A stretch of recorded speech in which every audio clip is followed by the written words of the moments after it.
Trend ਦੇ ਹਿਸਾਬ ਨਾਲ ਸੂਟ ਮੰਗੂਗੀ, ਸੂਟਾਂ ਦੇ ਹਿਸਾਬ ਨਾਲ ਜੁੱਤੀ ਲੈ ਦਵੀਂ। ਠੰਡ ਦੇ ਹਿਸਾਬ ਨਾਲ ਸ਼ਨੀਲ ਦੇ ਸਵਾਈ, ਮੈਨੂੰ ਗਰਮੀ ਦੇ ਹਿਸਾਬ ਨਾਲ ਸੂਤੀ ਲੈ ਦਵੀਂ।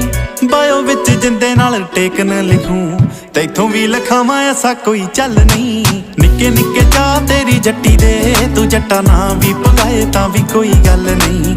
ਨਿੱਕੇ ਨਿੱਕੇ ਚਾਹ ਤੇਰੀ ਜੱਟੀ ਦੇ, ਤੂੰ ਜੱਟਾ ਨਾ ਵੀ ਪਗਾਏ ਤਾਂ ਵੀ ਕੋਈ ਗੱਲ ਨਹੀਂ। ਮੰਗਦੀ ਨੀ ਵਾਲੀਆਂ ਮੈਂ ਸਿੰਪਲ ਜੀ ਵਾਲੀਆਂ, ਮੈਂ ਐਵੇਂ ਜੱਚਾਂ ਠੀਕ ਬਹੁਤਾ ਜਾਂਦੀ ਨੀ ਬੁਟੀਕ।